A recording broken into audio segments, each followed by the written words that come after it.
Hi everyone, I'm back to read the next chapter in the book Meet Felicity, Book 1, and we are on Chapter 5, called Independence. Felicity brushed Penny until she was as shiny as the sun.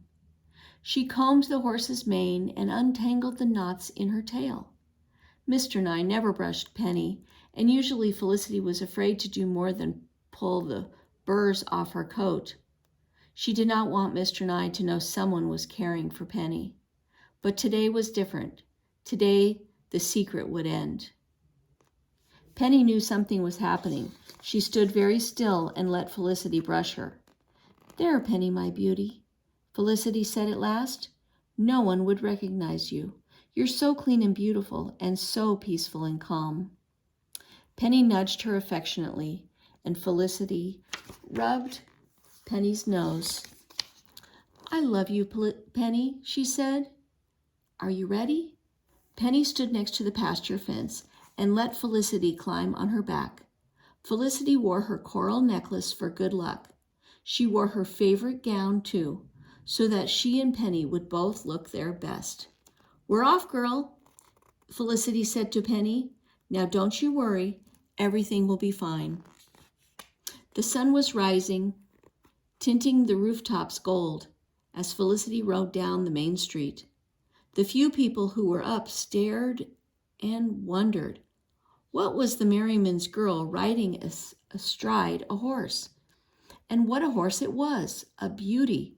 Where did such a horse come from?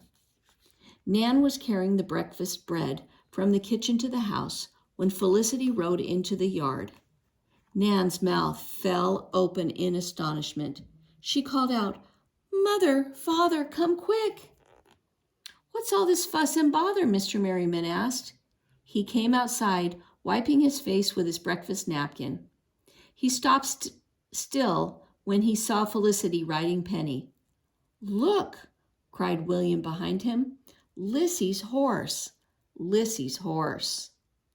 "Felicity Merriman," exclaimed Mother, "what are you doing? Where did you get that horse?" "It's Penny," said Felicity. "It's the horse I told you about." Ben came toward her. Penny stepped back nervously. "It's all right, Penny," said Felicity. "It's all right." She stroked the horse's neck and Penny calmed down. Slowly Ben reached up and touched Penny's neck. "Is that the horse from Jiggy Nye's tannery?" asked Mr. Merriman. "What on earth are you doing with Jiggy Nye's horse? Does he know you have it? Why have you brought her here?" "I wanted you to see her, Father," said Felicity quickly. "I wanted to show you how lovely and gentle she is. Penny was never vicious. She was only that it was only that Mr. Nye beat her and hurt her. She did not trust him or anyone. She wouldn't let me ride him for the longest time." "The longest time?" asked Mrs. Merriman. "Whatever do you mean? How long have you been going to her?" "Near 5 weeks now," said Felicity. "Every morning." Mrs. Merriman sank down on the step. 5 weeks? And we never knew? "But how did you tame her?" asked Mr. Merriman. "Who showed you what to do?" "Penny herself. She showed me what to do," said Felicity.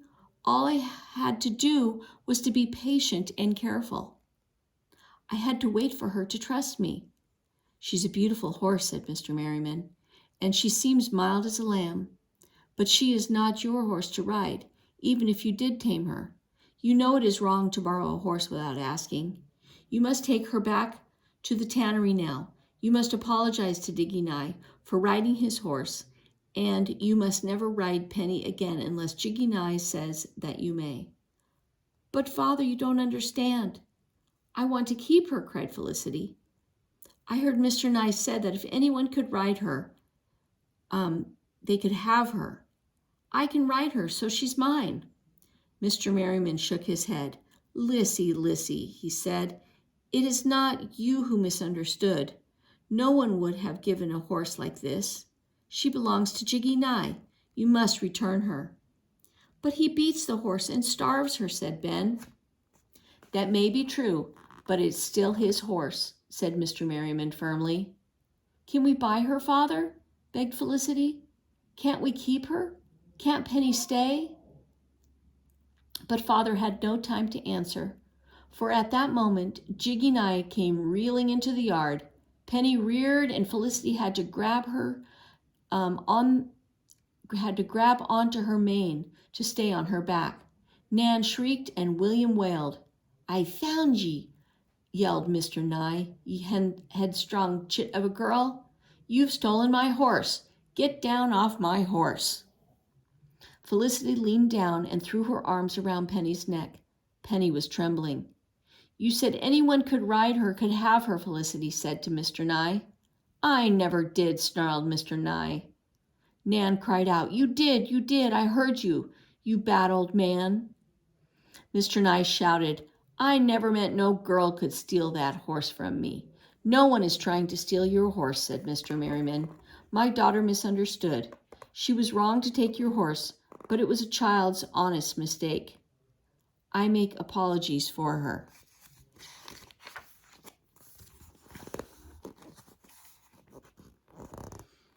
Mistake, said Mr. Nye. Taking a horse is a crime.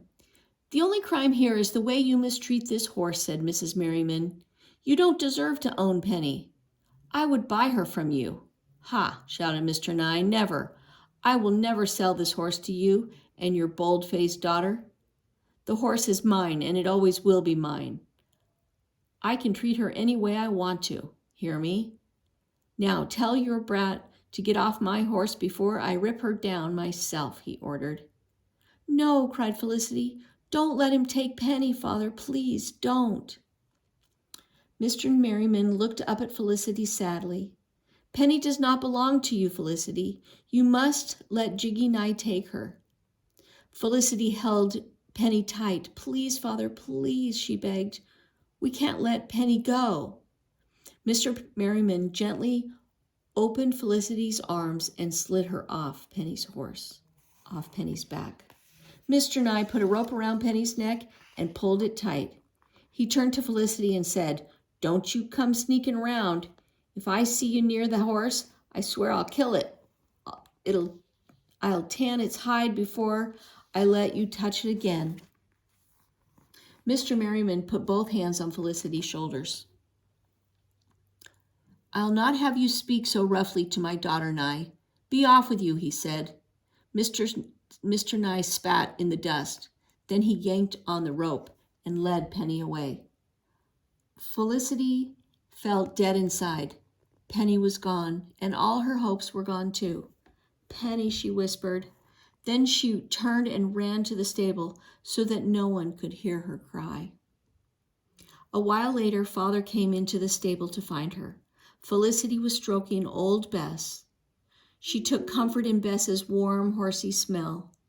Father put his arm around Felicity. You have cried all your tears, my child. Have you cried all your tears, my child? He asked. Felicity nodded. They sat quietly for a while. Then Felicity said, It was all a waste, wasn't it? It was all for nothing. Nothing, said her father. Didn't you tame that horse? Didn't I see you riding her, looking as fine as a queen? But look how it ended, said Felicity. Jiggy Nye has taken Penny back. I was wrong to ride off with her, and wrong to think that I could keep her. I was wrong to try to make her mine. No, Felicity, my dear, said Father. It is never wrong to try to earn something you love. Indeed, 'tis only wrong not to try. You hoped for something, and you put hard work behind your hope. I can only be proud of a daughter who can do that. He kissed Felicity's forehead. You come back to the house when you're ready. After Father left, Felicity pulled Ben's breeches from under the bucket. She went to Ben's room and knocked. When he opened the door, Felicity held out his breeches. She said nothing. Ben took the breeches. Suddenly he said, Felicity, I have a little money. Maybe if we offered Mr. Nye money. No, Ben, said Felicity. You heard him say he will never sell Penny to us. He's too hateful. But Penny will never let Mr. Nye ride her, said Ben. If he touches her, she'll go vicious again. Then he will beat her and starve her, and soon I fear he'll kill her, Ben, said Felicity. Aye, whispered Ben, I fear he will. We've got to save her somehow, said Felicity. We've got to. What can we do? If only you could hide her somewhere, murmured Ben. Penny's not a horse that was meant to live hidden away, said Felicity. She'd die of sadness if she were kept closed up in a stable or a pen. You are right, nodded Ben. She'd be better off running loose again, running free in the woods. Felicity said softly, Aye, she'd be better off running free. Then Felicity looked at Ben. She'd be better off running free, she said louder. Ben looked sad. Felicity, he said slowly, if you let her loose, you will never see her again. Felicity nodded. And if you untie her and open the pasture gate and let her go, then that would be stealing, said Ben. The punishment for horse theft is hanging. Felicity nodded again. Without a word, she took the breeches out of Ben's sack and left. That night, Felicity didn't sleep at all.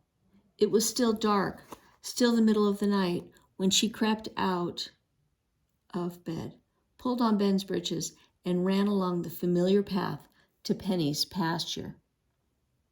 The pasture gate was fastened shut with a heavy chain and lock, so Felicity climbed over the fence. She was surprised to see that Penny was not tied to the stake as she usually was. Why didn't Mr. Nye tether her? Felicity wondered. Felicity whispered softly, and Penny trotted over to her and nuzzled her hello. Felicity climbed onto Penny's back and whispered in her ear, That's my girl, Penny. That's my fine one. Come on now, let's fly. And just like all the mornings before, Penny trotted, then cantered, then galloped across the pasture. Faster and faster she flew. Felicity buried her face in Penny's mane and held on tight. Swiftly and smoothly, Penny sped across the pasture toward the tumble-down part of the fence. Felicity looked ahead and gasped in fear. The fence had been fixed. It loomed high and solid before them. Penny can't jump that fence, Felicity thought. It's too high. But with one graceful leap, Penny jumped and sailed over the highest rail. And just as she crossed the fence, Felicity let go of Penny's mane. She slipped off Penny's back and fell with a thud inside the pasture. Penny galloped on, carried by the force of her jump, running toward the woods. But just as she got to the edge of the trees, Penny stopped and looked back at the pasture where Felicity lay gasping for breath. Go on, whispered fierce Felicity. Go on, Penny. You are free. Penny hesitated. She shook her mane and nickered. Then she disappeared into the woods. Goodbye, Penny. Goodbye, my girl, Felicity whispered.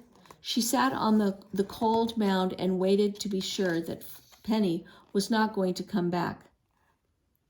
Felicity didn't care how late she was getting home. She didn't care if Mr. Nye found her there in the pasture.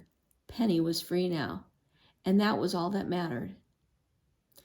At last Felicity stood, brushed the dirt off the breeches, and headed home.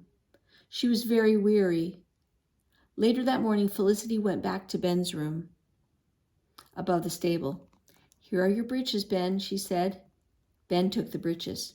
Did you let her go? He asked. Felicity nodded. Her eyes filled with tears. Penny is free, she said. She freed herself. It's the best thing, said Ben. Aye, said Felicity. But I hope she doesn't feel I've abandoned her. That would break my heart. She knows that I love her, doesn't she, Ben? She knows, said Ben seriously. She knows you love her just so much that you let her go free. You gave her what she needed most, her independence. Felicity was quiet. Then she said, that's it, her independence. The next Sunday, as they were all setting out for church, Mrs. Merriman said, "Well, Ben, I see your friend returned those breeches at last. They're mended nicely, too." "Yes, ma'am," said Ben. Sorry, I lost my spot there.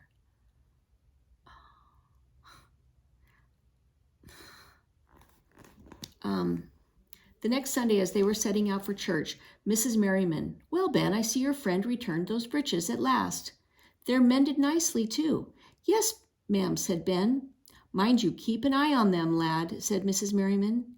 "Yes, ma'am, I will," said Ben. "But if my friend should ever need them, I'd be honored to lend them again." He and Felicity shared a secret smile.